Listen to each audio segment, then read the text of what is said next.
নাম শুভব্রত রায়, আমার মায়ের নাম গীতা রায়।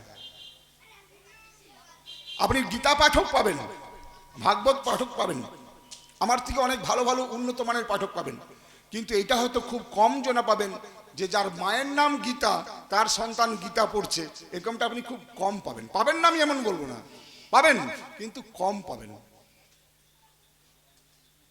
ঠিক। এইবারে চলে যাই মূল বিষয়ে। ভাগবত শুনছেন যিনি, তিনি হচ্ছেন পরীক্ষিত মহারাজ, আর যিনি বলছেন তিনি হচ্ছেন সুখদেব গোস্বামী পাদ। হঠাৎ করে পরীক্ষিত মহারাজ, এগুলো নতুন কাহিনী নয়, পরীক্ষিত মহারাজ ভাগবতের শোনার কথাটা মাথায় এলো কেন? খুব সংক্ষেপে যাব, দৃষ্টান্ত দিলে অনেক বড় যাবে। আপনারা সবাই জানেন কাহিনী, যে পরীক্ষিত মহারাজ মৃগয়া করতে গিয়েছিল, সারাদিন মৃগের অন্বেষণে ঘোরাঘুরি করে পিপাসার্থ হয়ে গেছিল, জল তেষ্টা পেয়েছিল ওনার। তো সেই জল তেষ্টা পাওয়ার পরে এক মুনির কাছে গিয়েছিল জল খাওয়ার জন্য। তো ধ্যানমগ্ন মুনি, তিনি ধ্যানে মগ্ন ছিলেন, তিনি তাকে বসতেও বলেননি, জলও দেননি। স্বভাবতই তার একটু রাগ হলো, আর রেগে গিয়ে সে একটা মরা সাপ ছিল, সেই সাপটা গলায় জড়িয়ে দিল। আর মুনির ছেলে মাঠে খেলা করছিল বন্ধুদের সঙ্গে, সেই মুনির ছেলে খেলতে খেলতে শুনলো যে তার বাবার গলায় এক রাজা এসে সাপ ঝুলিয়ে দিয়েছে। আর যেই না শুনিয়ে দেওয়া যে বাবার গলায় সাপ ঝুলিয়ে দিচ্ছে, ও ভীষণ রেগে গেল। রেগে গিয়ে প্রথম যে শব্দটা উচ্চারণ করলো, এইখানটা হচ্ছে নতুনত্ব। এতদূর পর্যন্ত কাহিনীটা আপনারাও জানেন, আমিও জানি, কিন্তু আমার গুরু মহারাজ বলছেন এতদূর জানার ভিতরে সবাই জানে এটা, কিন্তু তার ভিতরে আর একটা ছোট্ট অঙ্ক আছে। রেগে গিয়ে ওই বাচ্চা ছেলেটা, ওই যে বয়স্ক লোকটা বাবার গলায় সাপ ঝুলেছিল, তাকে বললো কুলাঙ্গার। কেন বললো কুলাঙ্গার? কুলাঙ্গার শব্দের অর্থ কি? কুলের অঙ্গার, কুলের কলঙ্ক। পরীক্ষিত মহারাজ শাস্ত্রে বলছে,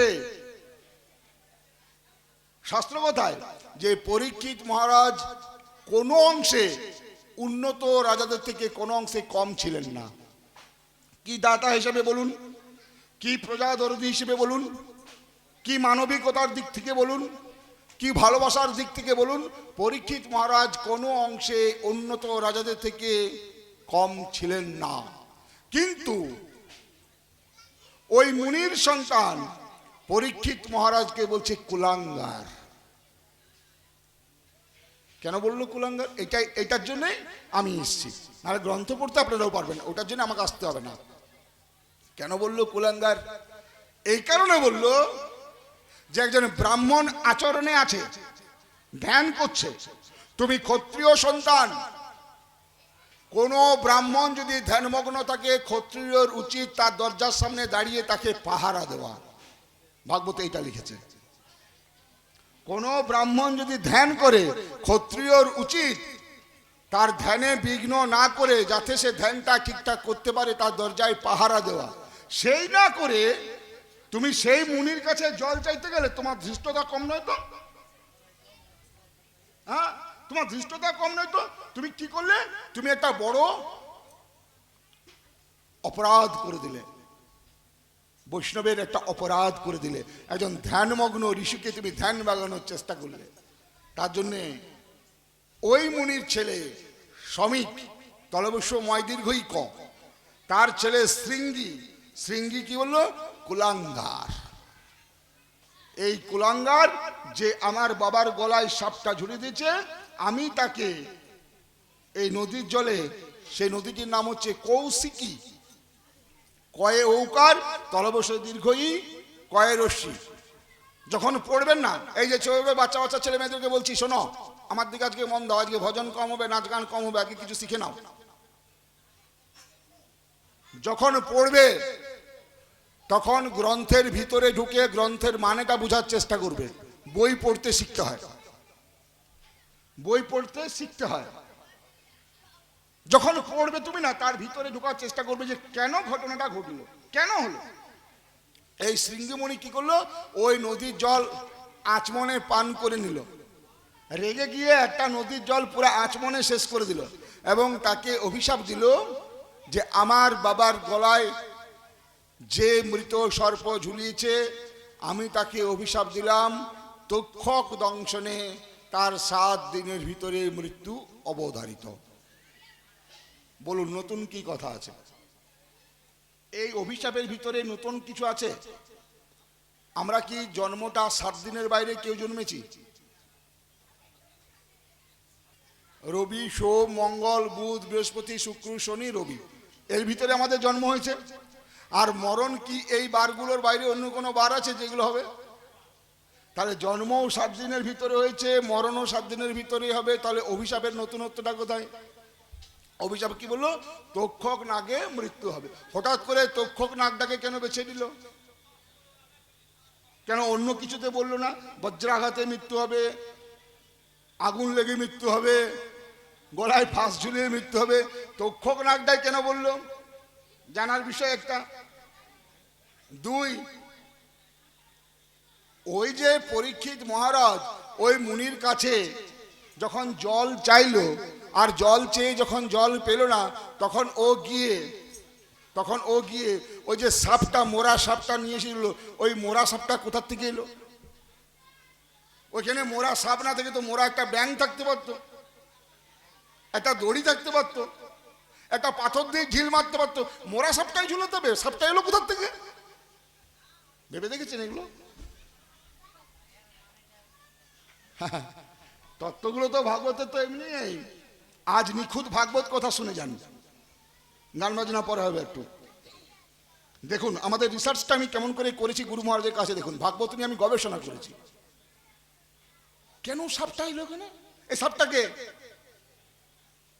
তক্ষক যে বললো, তক্ষকটা এলো কোথার থেকে? আবার পরীক্ষিত মহারাজ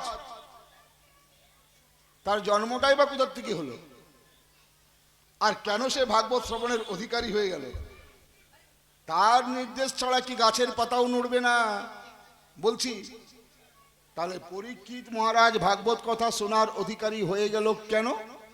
চলুন একটা একটা বিষয় ধরে এগিয়ে যাই। প্রথম কথা হচ্ছে অর্জুন খাণ্ডব বনকে দাহন করে দিয়েছিল, আপনারা জানেন কাহিনী। তাতে তক্ষক নাগদের বংশ ধ্বংস হয়ে গেছিল। আর তাদের পরিবারের ছেলে মনে করছে যে আমাদের বংশকে যেমন ধ্বংস করলো সেরকম আমরাও অর্জুনের বংশকে ধ্বংস করব। নিতাই গৌর প্রেমানন্দে হরি বল। এক, বেশি বিস্তারে যাব না, অনেক কথা আছে, অনেক কথা। মানে আজকের কথা যদি 6 ঘন্টা বলা যায় তবু শেষ নাই। 1-2 ঘন্টা তো কোনো কিছু ব্যাপারই নয় ভাগবতে, কারণ আমি তো বলতেই পাই না, শুধু তো ভজনেই হয়েছে। শুনে যান কথাগুলো। 2, সাপটা এলো কোথার থেকে? আমি কিন্তু দেখবো যে আপনারা কথাগুলো মন দিয়ে শুনছেন কিনা, কারণ আমি প্রশ্ন করবো একটা করে। যে মন দিয়ে শুনতে পারবেন সেই উত্তর দিতে পারবেন। সাপ বানানো হচ্ছে দন্তস্ব একার প, যেটা সর্প বানান যেটা, তার নাম হচ্ছে দন্তস্ব একার প। আর এই সাপ যেটা এলো, আরেকটা সাপ আছে তার নাম হচ্ছে তলবস্ব একার প। একটা দন্তস্ব একার প সাপ মানে হচ্ছে প্রাণী, আর এটা হচ্ছে তলবস্ব একার প সাপ মানে অভিশাপ। অভিশাপ, এই তোকে সাপ দিয়ে দেব, সাপ মানে অভিশাপ দেওয়া। আরতি হবে কি সন্ধ্যা?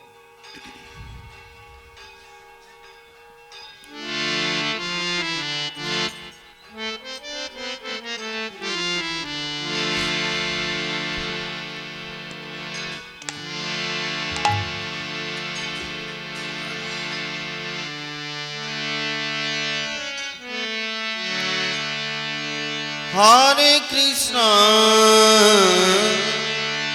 হরে কৃষ্ণ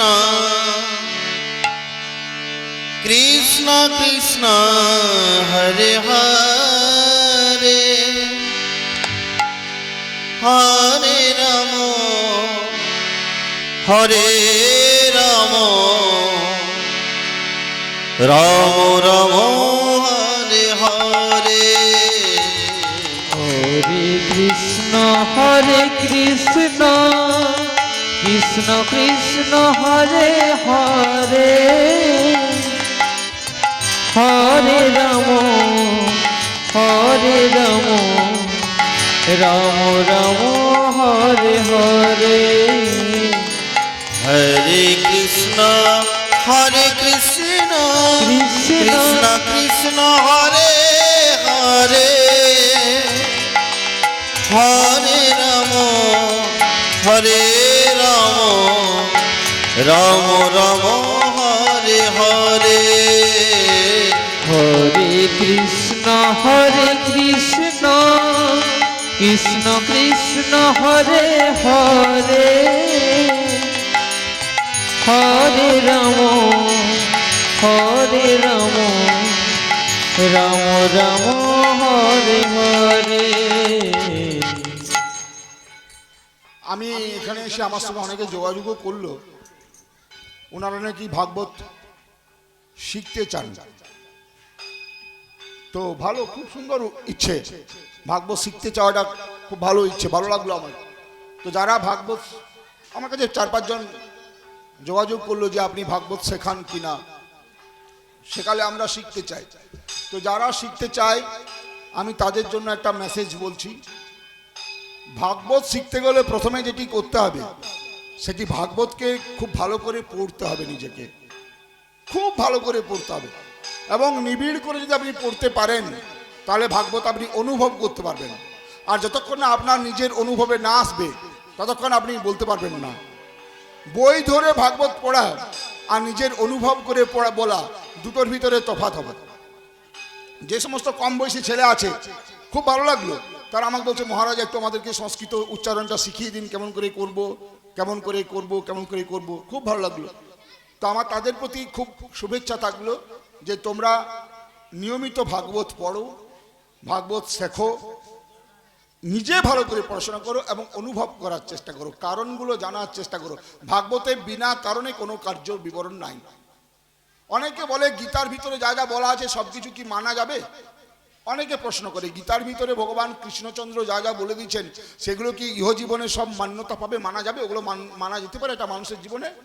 গীতাতে যতটা মানা যাবে ততটাই বলা হয়েছে, যতটা মানা যাবে না ততটা বলা হয়নি।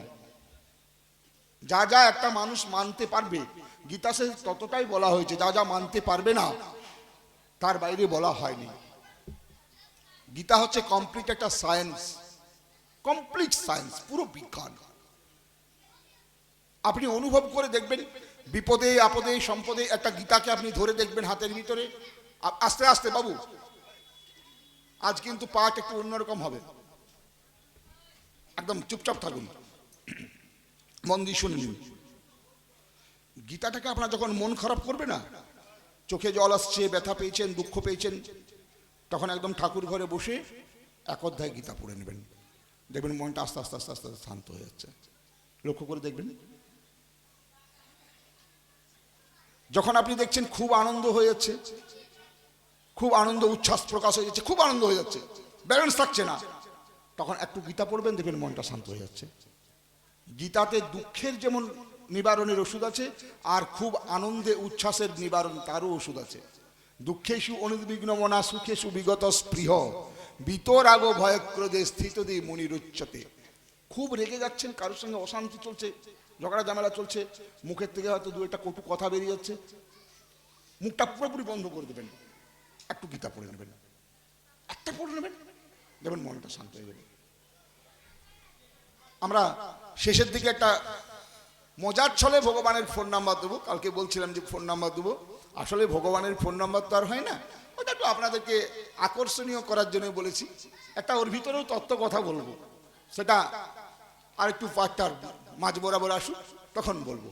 আর আপনাদের হয়তো ভুলে গেছেন, আমার কিন্তু মনে আছে আজকে একটা আমি কিন্তু আপনাদের কাছে জিনিস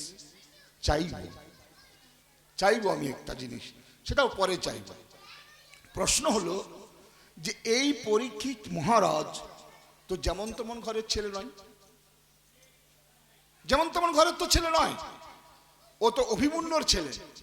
তাহলে অভিমন্যুর ছেলে উত্তরার গর্ভে যবে সবে অঙ্কুর এসেছে, জন্মের অঙ্কুরটি আঁকুরটি যখন এসেছে, এদিকে দুর্যোধনের বংশ পুরো ধ্বংস হয়ে গেছে, ধৃতরাষ্ট্রের বংশ পুরো ধ্বংস।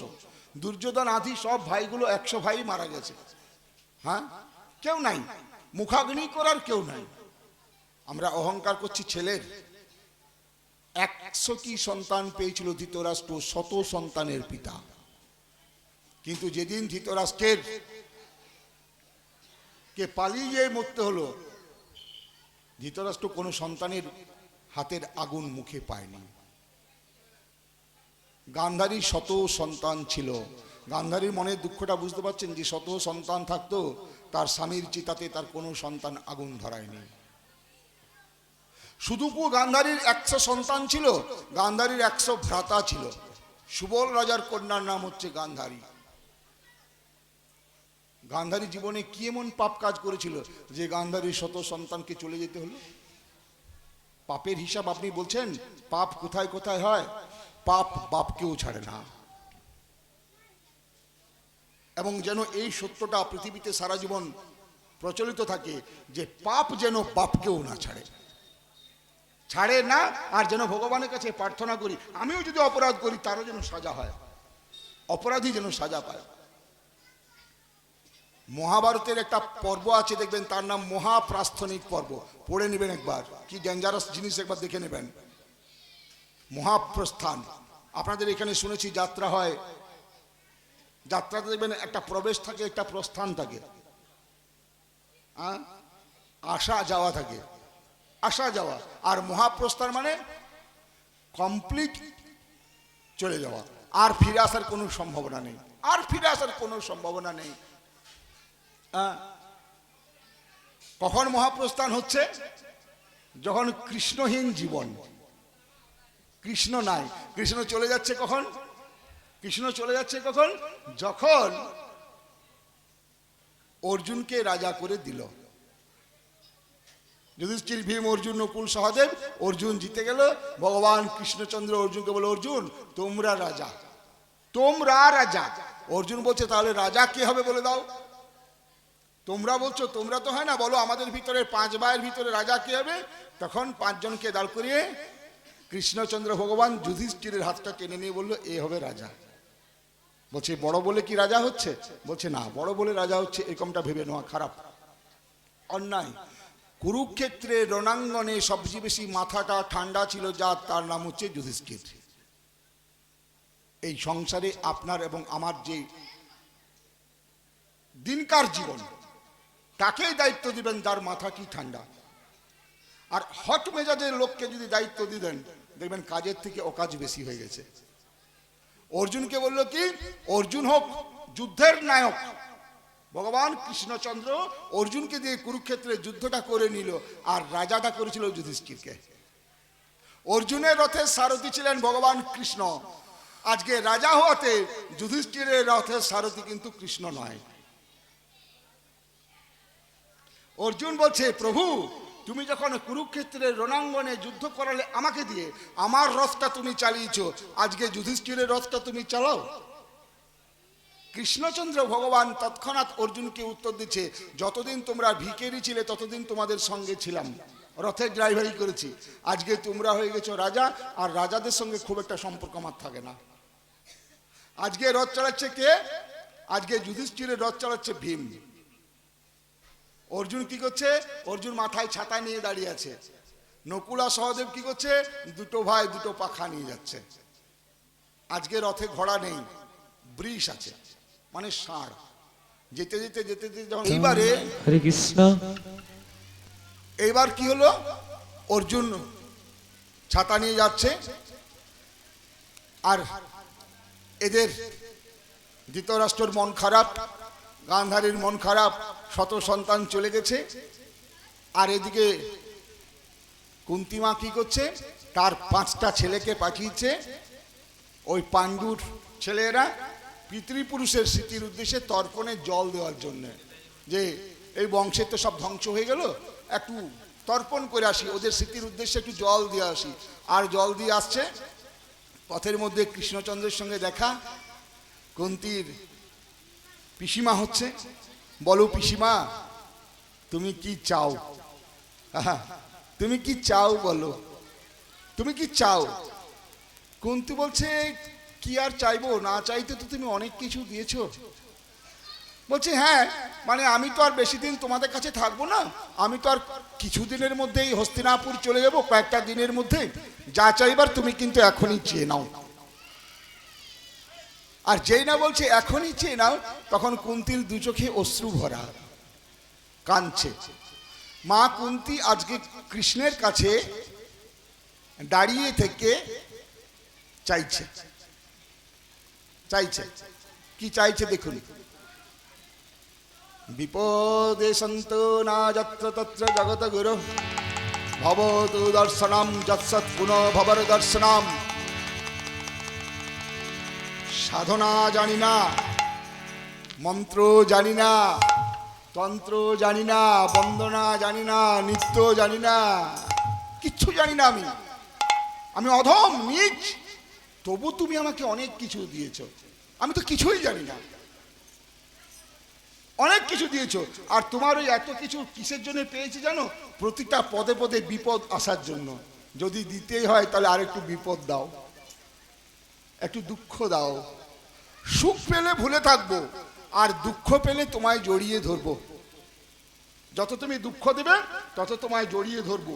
সুখ পেলে কিন্তু ভালো ভালো খাবার, ভালো জায়গায় যদি খেতে পাই, শুতে পাই, বসতে পাই না, তাহলে তোমাকে ভুলে থাকবো। প্রভু, তুমি একটু দুঃখ দাও। বিপদে মোরে রক্ষা করো, এ নহে মোর প্রার্থনা, বিপদে যেন না করি আমি ভয়। দুঃখ শোকে ব্যথিত চিত্তে নাইবা দিলে সান্ত্বনা, দুঃখ যেন করিতে পারি জয়। সহায় মোর না যদি জুটে, নিজের বল না যেন টুটে, সংসারেতে ঘটিলে ক্ষতি, লোভিলে শুধু বঞ্চনা, নিজের মনে না মানি যেন ক্ষয়। আমারই তুমি করিবে ত্রাণ, এ নহে মোর প্রার্থনা, তরিতে পারি শকতি যেন রয়। আমার ভার লাঘব করি, নাইবা দিলে সান্ত্বনা, বহিতে পারি শকতি যেন রয়।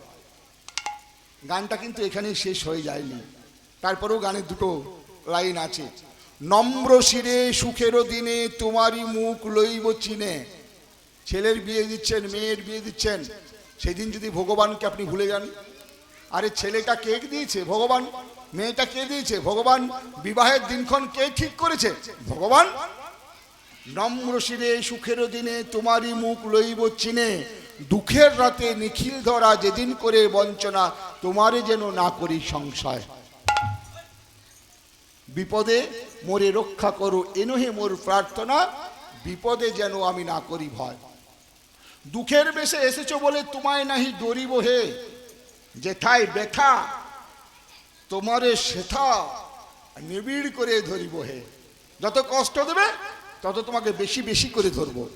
দুঃখের বেশে আমার সবকিছু তুমি দুঃখ দিচ্ছ, তো তার জন্য তোমাকে আমি অবিশ্বাস করবো। ভগবান বলে কিছু নেই, ঈশ্বর বলে কিছু নেই, এরকম বলবো না, কখনো বলবো না। দুঃখের বেশে এসেছে বলে তোমায় নাহি ডরিব হে, যেথায় ব্যথা তোমারে সেথা নিবিড় করে ধরিব হে। আঁধারে মুখ ঢাকিলে স্বামী, তোমারে তবু চিনিব আমি। আমাকে দেখতে পেয়ে তুমি মুখটা যদি অন্ধকারে ঢেকে দাও, আঁধারে মুখ ঢাকিলে স্বামী, তোমারে তবু চিনিব আমি। মরণ রূপে আসিলে প্রভু, চরণ ধরে মরিব হে। তুমি যদি মৃত্যুর রূপে আসো না, আমি তোমার পাগুলো ধরেই বলবো, চলো আমাকে সঙ্গে নিয়ে চলো। যেভাবেই তুমি এসো না কেন, তোমায় নাহি ডরিব হে। আছে দুঃখ, আছে মৃত্যু, বিরহ দহন লাগে, তবুও শান্তি, তবু আনন্দ, তবু অনন্ত জাগে। পাঠক, আজকের শুভব্রত রায় আপনাদের কাছে ভাগবত কথা শোনাতে এসেছে। কালের নিয়মে চলে যাবে। যারা শ্রবণ করছেন, ভাগবতের অমৃত যারা পান করছেন, তারাও কালের নিয়মে চলে যাবেন। যিনি আয়োজন করছেন তিনিও কালের নিয়মে চলে যাবেন, কিন্তু গোবিন্দের মন্দিরটি চিরকাল থেকে যাবে। যা ছিল, যা আছে, যা থাকবে, তার নাম ঈশ্বর। যা ছিল, যা আছে, যা থাকবে, তার নাম ঈশ্বর। যা ছিল না, মাঝে আছে, আগামীতে থাকবে না, তার নাম নশ্বর। এই আছি, এই নাই, এর নাম জীবন। হঠাৎ করে একদিন আলোচনা শুনবেন, গ্রামের ওই মানুষটি চলে গেছে, মানুষটা ভালো ছিল। যেহেতু আমার পড়াশোনাটা সায়েন্স নিয়ে হয়েছে উচ্চ মাধ্যমিকে, বাঁকুড়া জেলা স্কুলে আমি পড়াশোনা করেছি। আমার এক বন্ধু আছে, খুব বড় ডাক্তার, খুব বড় ডাক্তার। তো কোথায় কোথায় আমাদের সঙ্গে ফোন টোন হয়, তুই তো মাস্টারি করছিস, গীতা ভাগবত করছিস, তোর তো জীবন খুব সুন্দর। আমি বলি তুই যে আরো সেবা করছিস রে, তোর তো জীবন আরো সুন্দর। বলছে আমি কি আর মরা মানুষের সেবা করতে পাই, জীবিত মানুষের সেবা করতে পাই? আমি তো সব মরা মানুষের সেবা করি, মানে মর্গের ডাক্তার, মর্গের ডাক্তার। তা আমি বললাম তোর তো জীবনের অভিজ্ঞতা বিচিত্র, তুই আমাকে তোর অভিজ্ঞতার কথা একটু শোনা। তো আমাকে একদিন ওর বাড়িতে দেখে এক লাইনে একটা অভিজ্ঞতার কথা শুনিয়েছিল, একটি লাইনে। শুনে নিন কথাটা, জীবনে কাজে লেগে যাবে। আমি বলছিলাম মানুষ সম্পর্কে তোর অভিজ্ঞতা কি? এত এত মানুষের মোড়াগুলোকে কাটছিস, তোর অভিজ্ঞতা কি? আমরা তো জ্যান্ত মানুষকে ভাগবত কথা শোনাচ্ছি, আর ও বলছে আমি মরা মানুষকে নিয়ে কাজ কারবার করি। বলছে শোন ভাই, আমার অভিজ্ঞতা হচ্ছে এই, মরে যাওয়ার পরে মানুষটার পরিচয় হয় কিসে জানিস? যে লোকটা ভালো ছিল না মন্দ ছিল এইটা লোকে বলে। কেউ কেউ বলে বাবার এই লোকটা কি বদমাইশ ছিল, মরে গিয়ে বাঁচিয়েছে। কেউ কেউ বলে না না, লোকটা সত্যিই ভালো ছিল। বাসের গায়ে কোথাও গীতা লেখা থাকে না, ভাগবত লেখা থাকে না, বাসে ঢুকেই বাসে উঠে দেখবেন লেখা আছে আপনার ব্যবহার আপনার পরিচয়। এই জগতে সেই বেঁচে আছেন যিনি ব্যবহারে মধুর, আর যার ব্যবহার ঠিকঠাক নেই মা, তার কোটি টাকা থাকলেও সেটি মানুষ নয়। আপনার ব্যবহার আপনার পরিচয়। ছেলে মেয়েকে এই সংস্কারে মানুষ করবেন। কুন্তী শেখালো কাকে? এই শিক্ষাটা কাকে শেখালো? বিপদ চাও, বিপদের দিনে ভগবানকে ডাকতে হবে। দ্রৌপদীকে। দ্রৌপদী বিপদের দিন যখন দুঃশাসন আঁচলটা টেনে দিচ্ছে, শাড়িটা যখন টেনে দিচ্ছে, দ্রৌপদী করলো কি, এক হাতে শাড়িটা আটকে রেখে এক হাতে ভগবানকে ডাকছে, ভগবান রক্ষা করো। ভগবান রুক্মিণীর সঙ্গে বিবাহ হয়েছে কালকে, হ্যাঁ, রুক্মিণীর সঙ্গে ভগবান বিহার করছেন। রুক্মিণী বলছে দেখো একটা ভক্ত তোমাকে ডাকছে, তুমি তো বলেছো যে ভক্ত চোখের জল ফেললে আমি চলে যাই। কালকে বলছিলাম না, বারবার এই কথা বলছিলাম যে ভগবান বলছে ভক্তের চোখের জল ফেলে। তখন ভগবান বলছে দেখছো না এটা আবার কি ডাকা হচ্ছে, এক হাতে ধরে আছে এক হাতে ডাকছে, কি ডাকা এটা? এটা তো আমাদের সেই ফাঁকিবাজি দোকান যাওয়া। মানে মা বলেছে ঠাকুরের সেবার জন্য কলা দিতে, আমি দোকানে গিয়ে বললাম 12টা কলা দাও, 6টা খাবার 6টা ঠাকুরের, 6টা খাবার আর 6টা ঠাকুরের। দোকানদার ঠিক ঠাকুরের কলাগুলো প্যাচ পেঁচে লেখ পেতে ঘরে আনতে পচে যাবে, বেছে বেছে দিয়ে দিল। আমি বললাম 4টা লেবু দাও, ওই একটু, মানে ঠাকুর তো খায় না। তার জন্য আমরা প্রতিদিন মন্দিরে যাই। মনে রাখবেন একটা মন্দিরে একটি শিলা যেদিন থেকে মন্দিরে প্রবেশ করে সেদিন থেকে বিগ্রহ হয়ে থাকে, আর আমরা প্রতিদিন মন্দিরে যাই, ফিরে এসে সেই পাথরেই থাকি। পরিবর্তন আমাদের হয় না। কেন পরিবর্তনটা হয় না? না আমাদের পরিবর্তনের মন নাই। এই পৃথিবীর সমস্ত সম্পদ যদি একটা গ্রামকে দিয়ে দেওয়া হয়, আর গ্রামের মানুষ যদি সেই সম্পদটা নিতে না চায়, তাহলে সেই গ্রামের কোনো উন্নতি হবে না। গুরু কৃষ্ণ ভগবান তিনের কৃপা হলো, আর নিজের কৃপা বিনা সব ছাড়ে খারে গেল। গুরু কৃষ্ণ ভগবান তিনের কৃপা হলো, আর নিজের কৃপা বিনা সব ছাড়ে খারে হলো। কুন্তী শেখাচ্ছে দ্রৌপদীকে বিপদের সময় ভগবানের শরণাপন্ন হতে হবে, আর কারুর না। দ্রৌপদী বিপদের সময় শরণাপন্ন হচ্ছে ভগবানকে। ভগবান বলছে দেখছো না, চলো না। এবারে দ্রৌপদী কি করছে? দুঃশাসন করলো কি, এক লহমায় ঠোঁটের কাপড়টা তুলে দিয়েছে। আর যেই না তুলে দেওয়া, দ্রৌপদী 2টা হাত তুলে বললো ভগবান তোমার লজ্জা তুমি নিবারণ করো। এইবারে রুক্মিণী তাকিয়ে দেখছে কৃষ্ণ নাই। কোথায় গেল? খোঁজ খোঁজ খোঁজ, দেখছে কৃষ্ণ কাপড় পাঠিয়ে দিচ্ছে। মানুষের দোয়া কুলায় না, ভগবানের দোয়া ফুরায় না। দুঃশাসন হায়রান হয়ে গিয়েছিল কাপড়টা টেনে টেনে। ওই হস্তিনাপুর রাজসভাতে কাপড়ের পাহাড় হয়ে গেছিল। সব দুঃশাসন আড়ামারা হয়ে গেছিল, কাপড় টেনে টেনে আখাগুলো ব্যথা হয়ে গেছিল। আর পিছন থেকে সবচেয়ে বেশি উৎসাহ দিচ্ছিল দুঃশাসনকে, কাপড়টা খোলো খোলো খোলো, পারবে পারবে। তার নাম হচ্ছে কর্ণ। আর এই পুরো ব্যাপারটা দেখেছিল যারা, তাদের মধ্যে ছিলেন ভীষ্ম, তাদের মধ্যে ছিলেন দ্রোণ, তাদের মধ্যে ছিল দ্রোণাচার্য, দ্রোণাচার্য মানে দ্রোণ, কৃপাচার্য, এরা সব বড় বড় বীর ছিল। এরা দেখেছিল। দ্রৌপদী সেদিন প্রতিজ্ঞা করেছিল, আজকে এই বস্ত্র হরণের দৃশ্য যারা দেখলো, আমি শপথ গ্রহণ করছি যে টেনেছে আমার বস্ত্র যতদিন না তার রক্তে আমার চুলটা ধোয়া হচ্ছে ততদিন চুল বন্ধন করব না, ততদিন চুলটা বাঁধবো না, চুলটা আমি বাঁধবো না। আর শুধুমাত্র কি তাই, কুন্তী অভিশাপ দিয়েছিল যারা এই দৃশ্যপট দেখেছিল তাদের একজনও প্রাণে বাঁচবে না। কুরুক্ষেত্রের রণাঙ্গনে যেদিন ভীষ্মের সঙ্গে যুদ্ধ হয় না, ভীষ্ম যখন অর্জুনকে বারবার বিপদগ্রস্ত করছিল তখন ভগবানের সেই কথাগুলো সব মনে ছিল। ভীষ্ম, তুমি তো সেদিন মুখ ফুটে কোনো প্রতিবাদ করনি দুর্যোধনের এই আচরণের, তুমি তো তাড়িয়ে তাড়িয়ে উপভোগ করেছো। কর্ণের রথের চাকাটা মাটিতে বসে গেছে কুরুক্ষেত্রের রণাঙ্গনে। কর্ণ অর্জুনকে বলছে, অর্জুন খানিক সময় দাও, দেখি তুমি কত বড় মাপের বীর, এই রথের চাকাটা আমাকে শুধু তুলতে সময় দাও। অর্জুন বলছে, ঠিক আছে, একটু তুলে নাও, একটু তুলে নাও, তুমিও বীর আমিও বীর, তুলে নিয়ে লড়াইটা হবে। কর্ণ রথের চাকাটা তুলতে যাচ্ছে, কৃষ্ণ বলছে, এই সময়টা ওকে মারো, এই সময়টাতে মারো। অর্জুন বলছে, এই সময়টা কি করে মারবো, ও তো যোদ্ধা, ও চাইছে সময়। বলছে, মারবে না মনে পড়ছে না সেদিন দুঃশাসন হায়রান হয়ে যাচ্ছে আর পিছন থেকে বেশি হাততালি দিয়ে উৎসাহিত যে করেছিল তার নাম কর্ণ, আগে কর্ণকে মারো। তার জন্য গীতার যুদ্ধের নাম হচ্ছে ধর্মক্ষেত্রে, কুরুক্ষেত্রে ধর্ম প্রতিষ্ঠা করার জন্য যে যুদ্ধ তার নাম ধর্মযুদ্ধ। ধর্ম রক্ষতি রক্ষিত। এই কলিকালের জীবনে যিনি ধর্মের পথে থাকবেন তিনি হবেন জয়ী, আর যিনি ধর্মের পথে থাকবেন না, সাততলা যদি বাড়ি থাকে না, একদিন দেখবেন সবটাই মাটিতে বসে গেছে নিচে। মিলিয়ে নেবেন, আপনার চোখের সামনে এরকম ভুরি ভুরি দৃষ্টান্ত আছে। আর আমরা যেহেতু দুনিয়া ঘুরে বেড়াই না, এরকম বহু আমরা মানুষ জানি যাদের এক সময় বিশাল প্রভাব পড়তে ছিল, অধর্ম করে, ব্যভিচার করে, অসভ্য আচরণ করে, নোংরামি করে, ইতরামি করে সব শেষ হয়ে গেছে, সব শেষ হয়ে গেছে। মা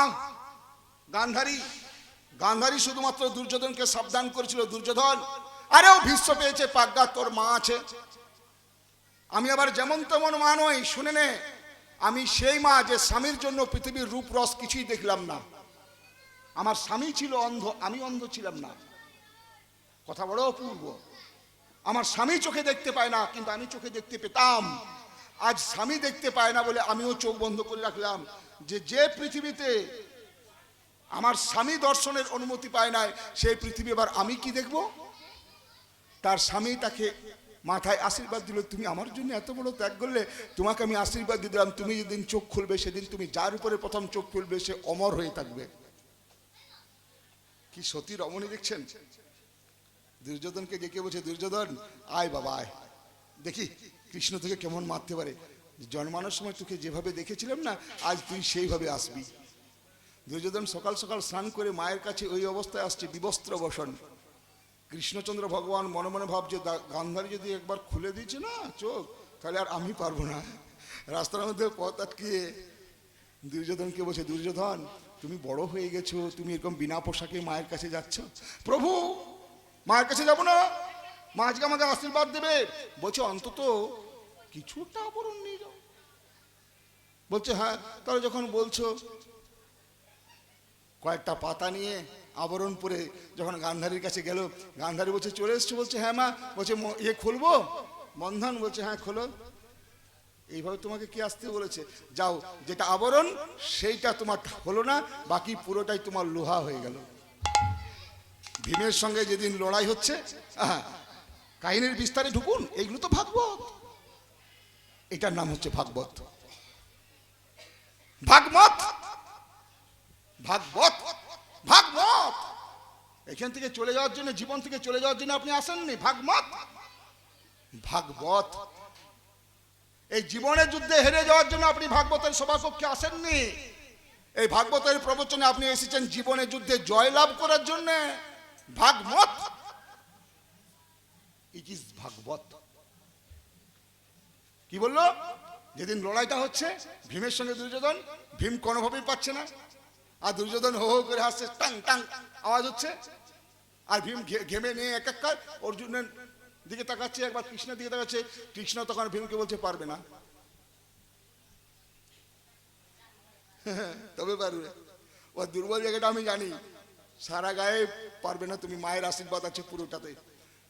আপনার চোখের দৃষ্টি দিয়ে আপনি যদি আপনার কোনো সন্তানকে আশীর্বাদ করে দিতে পেরেছেন, পৃথিবীর আর কোনো কিছুই তার লাগে না। অফিস যাচ্ছে, চাকরির পরীক্ষা যাচ্ছে, ব্যবসা যাচ্ছে, বাণিজ্য যাচ্ছে, আপনি মা হয়ে ভালো করে চোখে চোখে দর্শন করে দেখে দিবেন তাকে।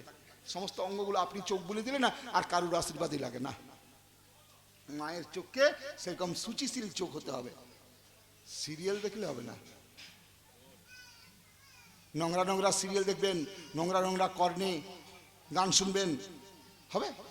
চোখের পবিত্রতা নষ্ট হয়ে যাবে। দুর্যোধন বললে হলো না, আবরণ হয়ে গেছে, আবরণ হয়ে গেছে। মা বলছে শোন, চোখে হলো না তো হাতে তো হবে। আয় তুই, তোর মাথায় একবার আশীর্বাদ দিদি, মাথাটাতে তোর আশীর্বাদ দিদি, তুই কালকে যুদ্ধে জয়লাভ করবি। আবার কৃষ্ণ দাঁড়িয়ে আছে, কার কাছে এবারে? যুধিষ্ঠিরের কাছে। যুধিষ্ঠির, তোমারও তো মা, তুমিও আশীর্বাদ নাও গা। আজকে দুর্যোধন গেছে মাকে প্রণাম করতে, যুধিষ্ঠির গেছে মাকে প্রণাম করতে। দুর্যোধন মাকে ছুঁয়ে বলছে, মা আশীর্বাদ দাও, কালকে যুদ্ধে যেন যুধিষ্ঠিরকে মারতে পারি। যুধিষ্ঠির মায়ের কাছে প্রণাম করে বলছে, মা গো আশীর্বাদ দাও, কালকে যুদ্ধে যেন তোমার এই ছেলেটাকে মারতে পারি, দুর্যোধনকে।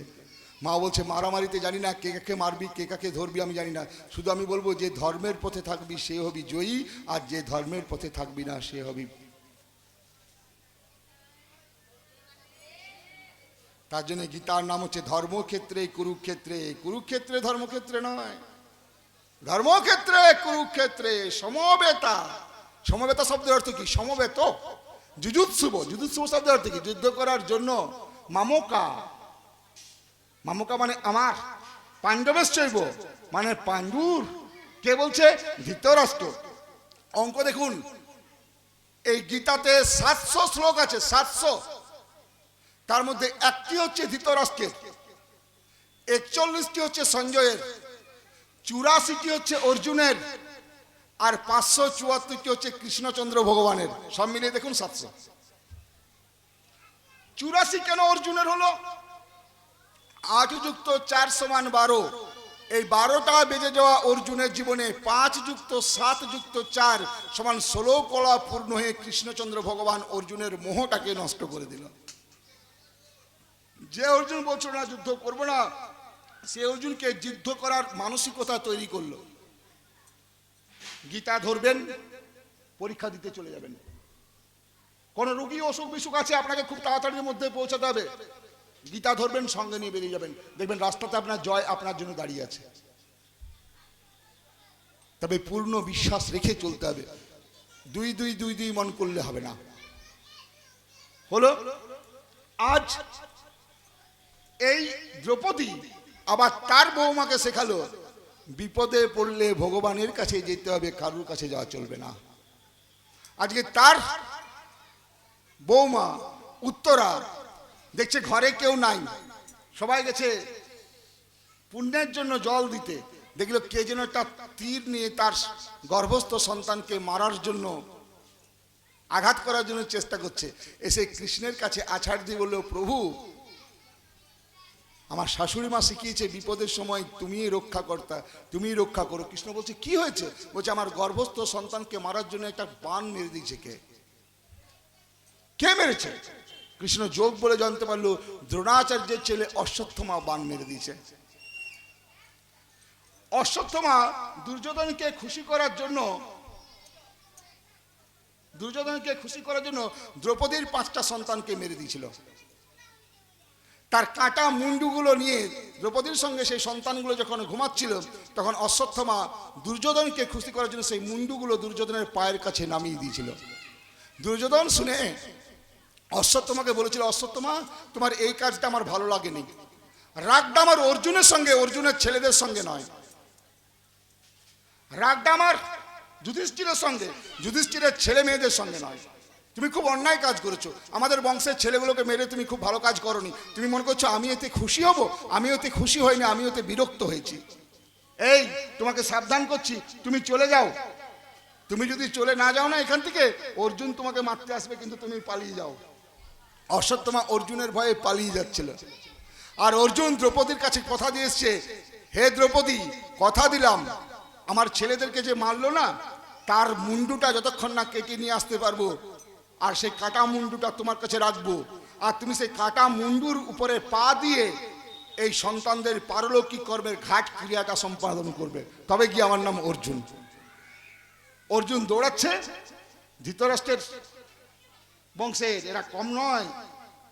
ধৃতরাষ্ট্রের ছেলে দুর্যোধন বলছে, অশ্বত্থামা, যখন আমরা অন্যের সঙ্গে ঝগড়া করি না, দুর্যোধনের অনেক বদগুণ ছিল কিন্তু কতগুলো ভালো গুণও ছিল। বলছে শোনো, যখন আমরা নিজেদের ভিতরে ঝগড়া করি তখন ওরা 5 আমরা 100, ওরা 5 ভাই বলি, আমরা 100 বলি, কিন্তু যখন অন্যের সঙ্গে ঝগড়া করি না তখন আমি বলি 105, তখন আমি বলি 105। তুমি আজকে যে ক্ষতিটা করেছো সেটা 105 ভাইয়ের ক্ষতি, একটা বংশকে তুমি ধ্বংস করে দিচ্ছ, তুমি মুক্তি পাবে না, অর্জুন তোমাকে মারবে। খানিকক্ষণ বাদে যখন অর্জুন অশ্বত্থামাকে ধরে নিয়ে এলো বাঁধাবাঁধি করে, কৃষ্ণ বলছে মারো মারো, একে মারো, এই দ্রৌপদীর সন্তানকে মেরেছে, মারো। দ্রৌপদী বললো ছি ছি ছি ছি ছি ছি অর্জুন, ছি ছি, এর না মা আছে? যদি অশ্বত্থামাকে মেরে দাও তাহলে অশ্বত্থামার মায়ের কত কষ্ট পাবে আমি তো জানি, আমার 5টা ছেলেকে মেরে দেওয়ার জন্য মায়ের মনে কত কষ্ট হচ্ছে আমি তো জানি। অশ্বত্থামাকে মারো না, তার পরিবর্তে ওকে প্রণাম করো। প্রথম কথা হচ্ছে ও তোমার মাস্টার মশাইয়ের ছেলে, তুমি যার কাছে অস্ত্র শিখেছো সেই মাস্টার মশাইয়ের ছেলে, তুমি ওকে প্রণাম করো। যেই না তাকে ছেড়ে দিল তখন কৃষ্ণ বলছে শোনো, মারতে যখন বলেছি একটু তো মারতেই হবে। বলছে কি করে মারবে? বলছে ওই যে সভাস্থলে দাঁড়িয়ে ও চুলটা কেটে দাও। এই চুলটা কাটাই মানে অপমান করা, ওটা মরারই সমান। অপমান করা আর মারা দুটোই সমান সমান। অশ্বত্থামার চুলটা কেটে দিল, অশ্বত্থামা চলে গেল। অশ্বত্থামা বলছে এর থেকে যদি আমার মরণ হতো না আরো ভালো হতো। অশ্বত্থামা বলছে দাঁড়া, ছাড়বো না, শেষ প্রদীপটাও নিভিয়ে দেবো। যখন শুরু করেছি তখন এটা কিছু কাণ্ড করে বসবো। অশ্বত্থামা ব্রহ্মাস্ত্র প্রয়োগ করলো। সেই ব্রহ্মাস্ত্র কার নির্দেশে প্রয়োগ করলাম? উত্তরার কাছে বললো যে এই পাণ্ডু বংশের শেষ সন্তান যেখানে আছে এই ব্রহ্মাস্ত্র যেন সেই সন্তানের বীজটাকে নষ্ট করে দেয়। আর সেই ব্রহ্মাস্ত্র যখন উত্তরার গর্ভটাকে নষ্ট করার জন্য গর্ভের কাছে ঘোরাঘুরি করছে, উত্তরা এসে কৃষ্ণের চরণে শরণাপন্ন হলো। ভগবান কৃষ্ণ মনে মনে ভাবছে আরে ও মারার কে, রাখে হরি। কৃষ্ণচন্দ্র ভগবান সেই গর্ভের ভিতরে ঢুকে গিয়েছিল, আর গর্ভের ভিতরে ঢুকে গিয়ে সেই ব্রহ্মাস্ত্রকে টুকরো টুকরো করে কেটে ছিন্ন ভিন্ন করে দিয়েছিল। আর এই ছেলেটা যার নাম হয়েছিল বিষ্ণুরাত, উত্তরার ছেলের প্রথমে নাম ছিল বিষ্ণুরাত। এই বিষ্ণুরাত যখন জন্মগ্রহণ করলো চোখ টিপে টিপে খোঁজ করতে শুরু করলো যে যাকে আমি গর্ভের ভিতরে দেখলাম তাকে বাইরে দেখছি না কেন, যাকে আমি গর্ভের ভিতরে দেখলাম তাকে আমি বাইরের ভিতরে দেখছি কিনা কেন, পরীক্ষা করতে শুরু করলেন। তাই তার নাম হলো পরীক্ষিত। বোঝা যাচ্ছে?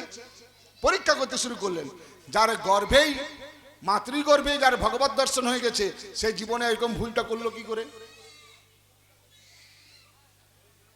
এটাই হচ্ছে ভাগবতের তত্ত্ব, এটাই হচ্ছে ভাগবতের রিসার্চ। কেন সে এত বড় ভুলটা করলো? ভগবানের আশীর্বাদ যে মায়ের গর্ভতেই পেয়ে গেছে। অশ্বত্থামা কৃষ্ণকে বলছে কৃষ্ণ তুমি এক ঢিলে দুটো পাখি মারছো না, এক ঢিলে তুমি দুটো পাখি মারছো না। এই বলছো ব্রাহ্মণকে প্রণাম জানাই, এই বলছো ব্রাহ্মণ আমার সম্মানের, ব্রাহ্মণের নাকি তুমি পা ধোয়াও। তাহলে আমি যে তীরটা মারলাম সেই তীরটা তুমি মায়ের গর্ভে ঢুকে নষ্ট করে ব্রাহ্মণকে অপমান করে দিলে না, ব্রাহ্মণের সম্মানটা তুমি হানি করে দিলে না। তাহলে আমার সম্মান কোথায় থাকলে, তোর কোথায় থাকলো আমার সম্মান? কৃষ্ণচন্দ্র ভগবান বলছে তোমাকে অসম্মান করেছি, কে বলেছে? বলছে ওই যে তীরটাকে নষ্ট করে দিলে। বলছে শোনো ওই তীরটাতেই এর মৃত্যু হবে, তবে শুধু সময়টার অপেক্ষা, এটা অন্যায় করতে দাও। ওই তীরটা সাপ হিসেবে পড়েছিল ওই মুনির আশ্রমে। নিতাই গৌর প্রেমানন্দ হরি বল। আর পরীক্ষিত গিয়ে সেই মুনির কাছে জল চেয়েছিল, আর ওই মুনিবর যখন তাকে জল দিল না তখন ওই মোরা সাপটা নিয়ে এসে গলায় জড়িয়ে দিল। ওই সাপটি হচ্ছে অশ্বত্থামার বাণ। এটা হচ্ছে ভাগবতের তত্ত্ব। এবারে পরীক্ষিত মহারাজ ভাবছে 7 দিনে যখন মৃত্যু হবে তখন কি কি কাজ বাকি আছে ডিউ পাকে করে নি। না না, সব কাজ ভুলে ভরা। কলিকালে একই খেলা, সেই খেলার নাম হচ্ছে হরি বলা বাহুতলা। তাছাড়া সব খেলাতে হার আছে, জয় আছে। পরীক্ষিত মহারাজ মনে মনে ভাবলেন এই 7 দিন শুধু হরি নামেই শ্রবণ করব, হরি কথাই কথা, বাকি সব কথাই বৃথা আর ব্যথা। মনে মনে ঠিক করলো এই 7 দিন আর কারুর মুখ দর্শন করব না। যে মুখে ভাই হরি কথা নাই তার কাছে তুমি যেও না, যে মুখ হেরি ভুলে যাবে হরি সেই মুখ পানে তুমি চেও না। মনে মনে ঠিক করলো এই 7 দিন শুধু হরি কথা আর হরি নাম নিয়েই থাকবো। আমাদের 7 দিন শেষ হয়ে গেছে, 7 দিন আমাদের শেষ হয়ে গেছে, কিন্তু আমরা যতক্ষণ আজকে প্রবচন শুনবো শুধু মন আর কোনো দিকে থাকবে না, শুধুমাত্র গোবিন্দের চরণে সমর্পিত থাকবে মন।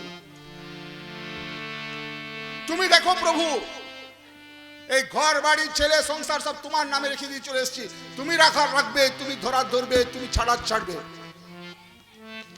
যদি করতে পারলেন আপনার জীবন সার্থক, নালে শুধু আসার যাওয়া সার হলো। পূর্ণ বিশ্বাস। এক বাবাজি ধ্যান করেন, মালা জপ করেন, তিলক কাটেন, বহুত কিছু করেন তিনি। আর তার পাশে বাবাজির আশ্রমের পাশে একটা বাইজির বাড়ি, বেশ্যা, অসৎ উপায়ে টাকা রোজগার করে। সে কি করে?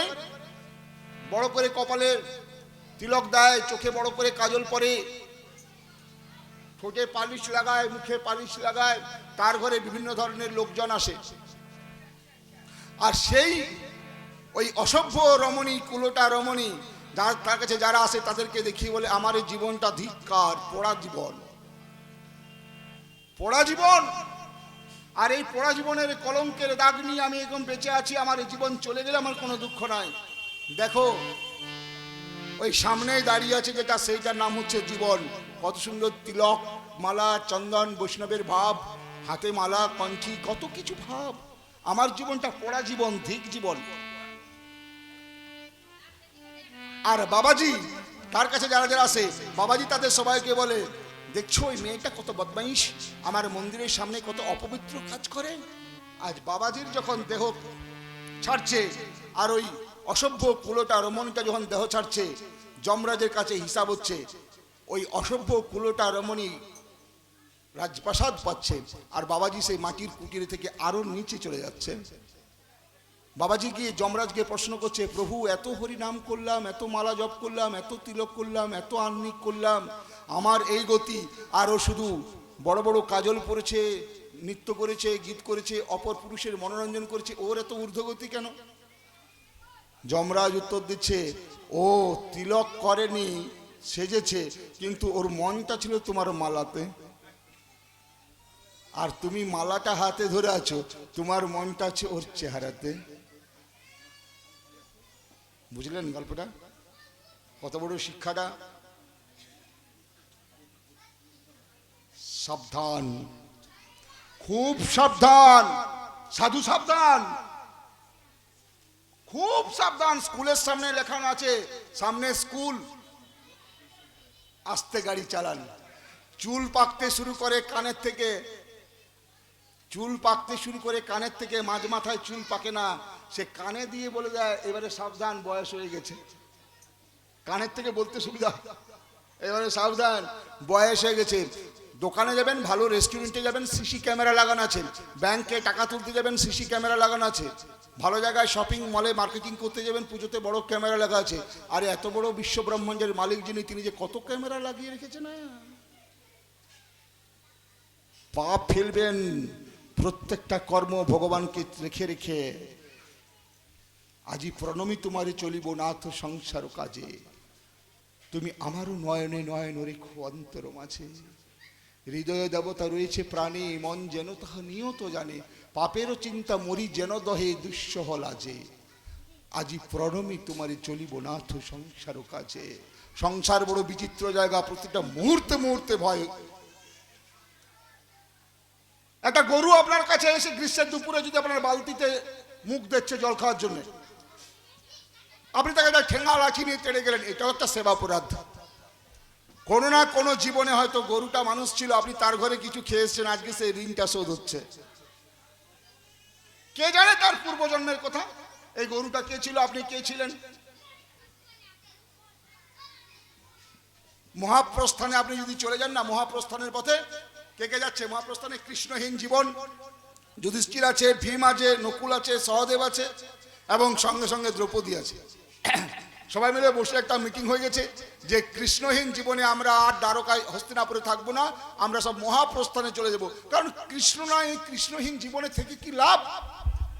যুধিষ্ঠির বলছে দাদা আমরা একদম মহাপ্রস্থানে চলে যাব, আর কোনোদিন ফিরবো না। যুধিষ্ঠির বলছে পারবি মহাপ্রস্থানে যেতে? বলছে কেন পারবো না? বলছে শোন, মহাপ্রস্থানে যাওয়ার নিয়ম হচ্ছে এই, আমি প্রথম থাকবো, তারপরে ভীম থাকবে, তারপরে অর্জুন থাকবে, তারপরে নকুল থাকবে, তারপরে সহদেব থাকবে, আর সব শেষে দ্রৌপদী থাকবে। আর কেউ কারুর দিকে পিছনে ফিরে তাকানো চলবে না, কাউকে দাদা বলে কাউকে বৌদি বলে ডাকা চলবে না। পারবি? সবাই বলছে হ্যাঁ পারবো, তুমি যদি পারো। বলছে শোন, কেউ যদি পথের রয়ে গেছে আটকে, তাহলে তাকে বলা চলবে না যে পিছনে আয়, সামনে আয়। চলছে, সবাই রাজি হয়ে গেল। যেতে যেতে প্রথমে দ্রৌপদী দেখলো তার পা গুলো আটকে গেছে। যে না দ্রৌপদী আটকে গেছে, ভীম যুধিষ্ঠিরকে বলছে দাদা একজনকে হারালাম। কে? দ্রৌপদী। বলছে সামনে আয়, চিন্তা করিস না, যে যাবার চলে গেছে।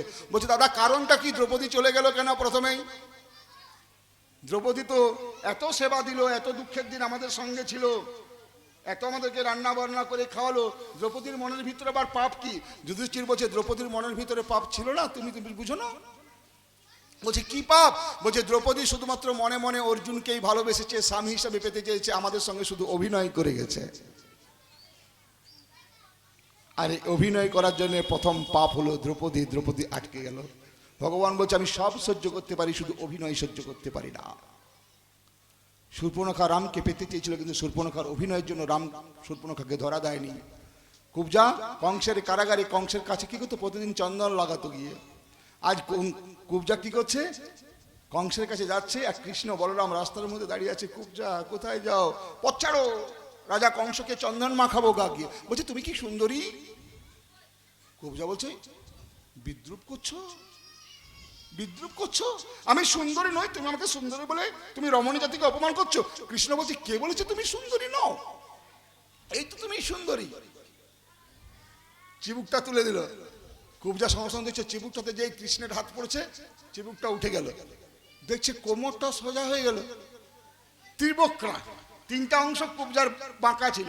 দেখছে কৃষ্ণচন্দ্র ভগবান এত আদরের, এত নরমের, যে কুবজার পায়ে আবার দাবি রেখেছে যাতে শরীরটা না উঠে যায়।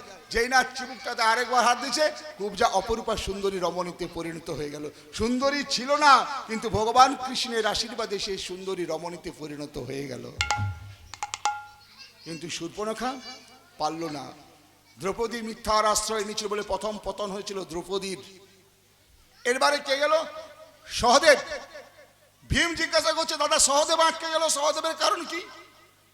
যুধিষ্ঠির বলছে সহদেবের সবচেয়ে বেশি অহংকার ছিল, সে নাকি সবচেয়ে বেশি দেবতার পূজা অর্চনা করতে পারে। হরি বল। এটার নাম হচ্ছে সত্যগুণের অহংকার। আমি যদি মনে করি আমি ভালো ভাগবত পড়তে পারি আর কেউ জানে না, এটা একটা বিরাট বড় অপরাধ। আমি পারি ঠিক আছে, কিন্তু আমি পারি আর কেউ পারে না। আমি পারি কিন্তু আমি পারি আর কেউ পারে না, এটা কোনোদিন হতে পারে? বলছে এইটা ছিল সহদেবের ভিতরে ভাব, যে একমাত্র আমিই পারি আর কেউ পারে না। তার জন্য সহদেব আটকে গেল। এবারে নকুল আটকে গেছে। কেন? বলছে আমাদের এই ওরা 100 আর আমাদের 5, এই ভাইদের মধ্যে সবচেয়ে রূপের অহংকার ছিল নকুলের। তার জন্য নকুল আটকে গেল। খানিক বাদে দেখছে অর্জুন আটকে গেছে। বলছে অর্জুন আটকে গেল দাদা? বলছে অর্জুনকে জিজ্ঞাসা করেছিলাম কুরুক্ষেত্রের যুদ্ধ কদিনে শেষ করবি? অর্জুন বলেছিল 1 দিনে শেষ করবো, 18 দিন সময় নিয়েছিল। এই মিথ্যে কথা বলার জন্য অর্জুন আটকে গেছে। খানিক বাদে ভীম বলছে আমিও যে আটকে গেলাম, আর তো তোমার সঙ্গে আমি যেতে পারবো না, শুধু দাদা বলে দাও আমার দোষ কি? বলছে সবচেয়ে বেশি অপরাধ তুই করেছিস, প্রথম তোর আটকে যাওয়া উচিত ছিল। কেন, আমি কি দোষ করলাম? বলছে মনে পড়ছে না যখন বনে বনে ছদ্মবেশে ঘুরছি, মায়ের কাছে সব খাবারগুলো এনে সংগ্রহ করে দিতাম, মা যখন 5 ভাইকে ভাগ করে দিত, তুই কি করতিস? তুই যতটা সংগ্রহ করেছিস সবটাই তুই আগে খেতিস, প্লাস আমাদের ভাগটাও তুই নিতিস। কে খেয়েছে না খেয়েছে তুই খবর নিয়েছিস? সমাজও আজও কিছু লোক আছে যারা আগে খায় মাঝে শুয়ে। কোনো দায়িত্ব পালন করবেন না, আপনি মিলিয়ে নেবেন কথা। আগে খাবে আর মাঝে শুবে। আর সেই লোকটাই আপনার এবং আমার সবচেয়ে বেশি ভুল ধরবে। এই হয় নাই, সে হয় নাই, সে হয় নাই। যুধিষ্ঠির যে যাচ্ছে পথের মধ্যে, দেখছে ভগবানের রথ এসে দাঁড়িয়েছে। চলো তোমার স্বর্গে যাত্রা হলো। সামনে একটা কুকুর দাঁড়িয়ে আছে, কুকুর। যুধিষ্ঠির বলছে যেতে পারি, কুকুরটাকে সঙ্গে নিয়ে যাব। দেবদূতরা বলছে কুকুরকে নিয়ে কেউ রথে যায়? যুধিষ্ঠির বলছে তাহলে আমিও সেই স্বর্গে যাব না যদি কুকুর না যায়। এই কুকুরটির নাম হচ্ছে সাক্ষাৎ ধর্ম। যুধিষ্ঠির ধর্মকে ছাড়েনি, তার জন্য যুধিষ্ঠিরকে রাজা করে দিয়েছিল কৃষ্ণচন্দ্র ভগবান। যুদ্ধে স্থির যিনি, তার নাম হচ্ছে যুধিষ্ঠির। যুদ্ধে স্থির যিনি, তার নাম হচ্ছে যুধিষ্ঠির। যেই না স্বর্গে গেল, স্বর্গে গিয়ে দেখছে একটা সিংহাসন একজন বসে আছে, আর একটা সিংহাসন খালি রাখা আছে। যুধিষ্ঠির সেই খালি সিংহাসনে বসতে গিয়ে চোখে যার দিকে পড়ে গেল, দেখলো দুর্যোধন। যুধিষ্ঠির বলছে এ কি কাণ্ড, কোনোদিন অন্যায় করলাম না, কিছু না, আমার আগে দুর্যোধন চলে এসছে। মানে এইখানে এসে সেই টকের বয়ে পালিয়ে এলাম তেঁতুল তলে বাসা, যার জন্য আমি এখান থেকে চলে এলাম, আবার তার মুখেই আমাকে প্রথম দেখতে হচ্ছে। যমরাজকে জিজ্ঞাসা করছে তোমার কেমন বিচার? যমরাজ বলছে দুর্যোধন আরো আগে আসার কথা ছিল, আসতে পারেনি। জানো, দুর্যোধন কুরুক্ষেত্রে যুদ্ধে বীরের মতো লড়াই করেছে, পিছু টান করেনি। ও তোমাদেরকে শত্রু হিসাবে বেছে নিয়েছে প্রথম থেকে শেষ পর্যন্ত, তোমাদের সঙ্গে মিত্রতা করেনি। আর তোমাদের মনের ভিতরে ভয় ভয় ভয় ভয় সবসময় একটা ভাব ছিল। আর দুর্যোধন বুক চিতিয়ে লড়াই করেছে। এই জীবনের যুদ্ধে যদি কেউ বুক চিতিয়ে লড়াই করতে পারে, হার জিত তো আছে, কিন্তু লড়াইটা যদি কেউ বীরের মতো করতে পারে না, তার অক্ষয় স্বর্গ লাভ হয়।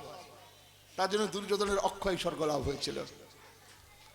আর ভাইরা নরকে গিয়েছিল, আর নরক দর্শনের পরে ভাইরা যন্ত্রণায় কষ্ট হচ্ছে। যমরাজ বলছে আমার ভাইরা কোথায়? বলছে তোমার ভাইরা নরকে আছে। যুধিষ্ঠির বলে একবার আমি দেখতে যাব। যুধিষ্ঠিরকে একবার নরকের দরজায় যেতে হয়েছিল। যুধিষ্ঠির আবার নরকে গিয়ে ভাইদেরকে শান্ত করেছিল। হঠাৎ করে যুধিষ্ঠিরকে, যে এত বড় ধর্মের কথাবাদী লোক, যুধিষ্ঠিরকে নরক দর্শন করতে হলো কেন? না, যুধিষ্ঠিরও একটা অপরাধ করেছিল। অশ্বত্থমা হত ইতি গজ, অশ্বত্থমা হত ইতি গজ, এই মিথ্যাটুকু বলার জন্য। নিতাই গৌর প্রেমানন্দে। তাহলে পরীক্ষিত ভাগবত কথা শুনলো অর্জুনের বংশ, আর বলল কে? সুখদেব গোস্বামীপাদ। আর সুখদেব গোস্বামীপাদ বলতে গিয়ে, সুখদেব গোস্বামী ছিল আবরণহীন, কোনো আবরণ ছিল না। এই আবরণটা কিসের?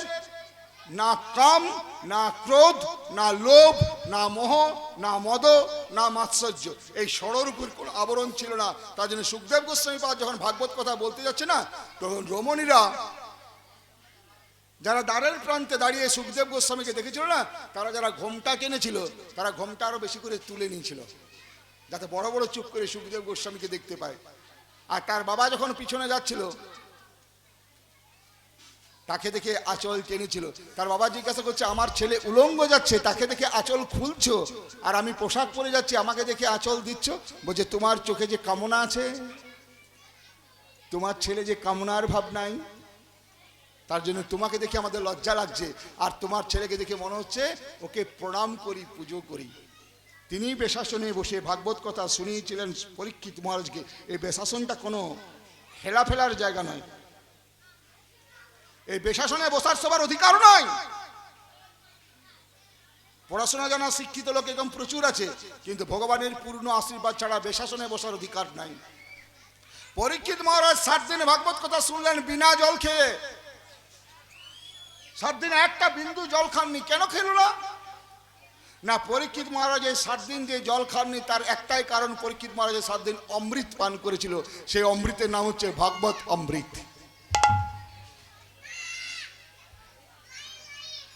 চলুন ভজন সঙ্গীতের মাধ্যমে আমরা বেশাসনকে তার বন্দনা করি, কৃষ্ণের বন্দনা করি। ব্যাসের আসন এটা। 7 দিন আপনাদের এখানে বৃন্দাবন ধামে পরিণত হয়েছে। প্রভুর কাছে, প্রভু কই আমাদের? ওকে এবার ডাকবো আমি। আমাদের একটু আজকে বেশাসন থেকে আমি আপনাদের কাছে একটা আশীর্বাদ ভগবানের কাছে চাইব যে হে নাথ, হে নারায়ণ,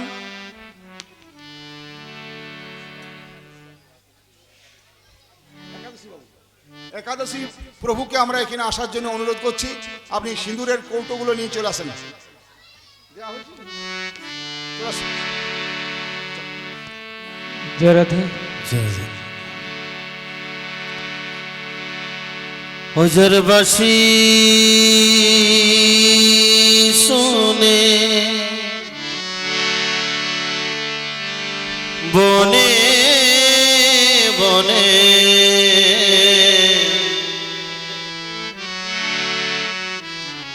কত ময়ূর নাচে রে,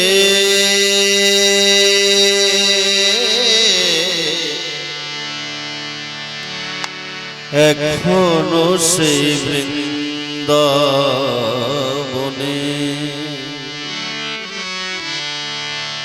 শ্যামের বাঁশি বাজে রে,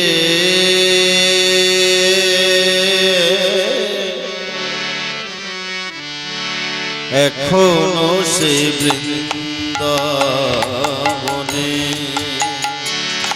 শ্যামের বাঁশি শুনে বনে বনে বাঁশি শুনে বনে বনে কত ময়ূর নাচে রে, এখনো সেই বৃন্দাবনে হরি বল। রে বাজে রে, আজও সেই বৃন্দাবনে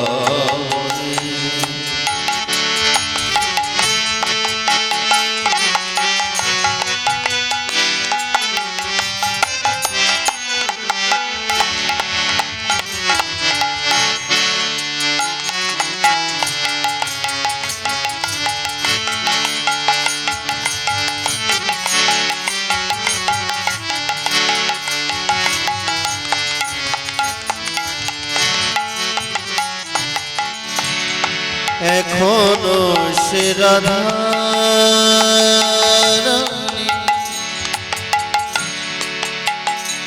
শ্যামের বাঁশি শুনে পাগলিনী, এখনো সে রাধা রানী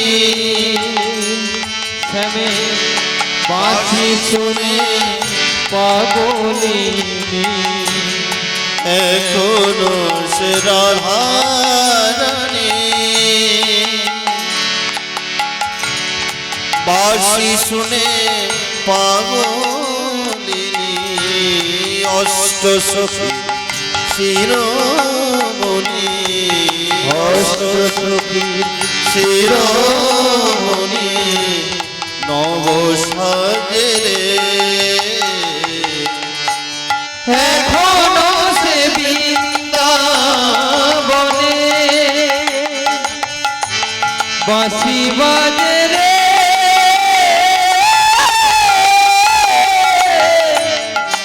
এখনো সে বৃন্দাবনে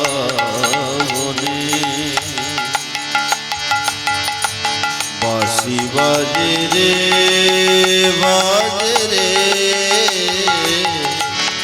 এখনো সে বৃন্দাবনে,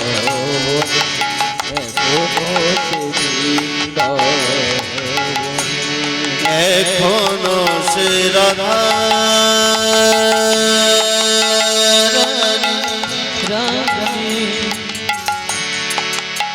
রাধারানী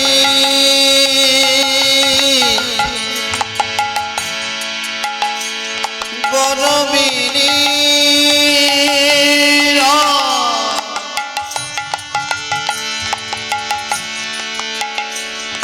অষ্ট সখীর শিরোমণি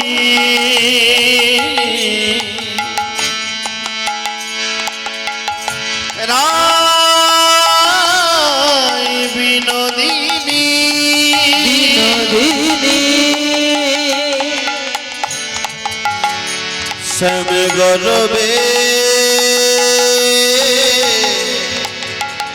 গরবিনী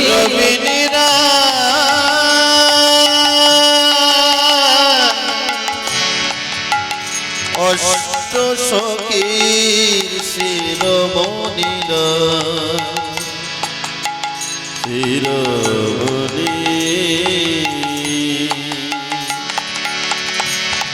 এখনো সে রাধা রাধারানী শ্যামের বাঁশি শুনে পাগলিনী অষ্ট সখী শিরোমণি নব সাজরে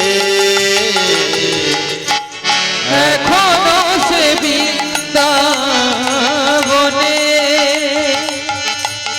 বাঁশি বাজে রে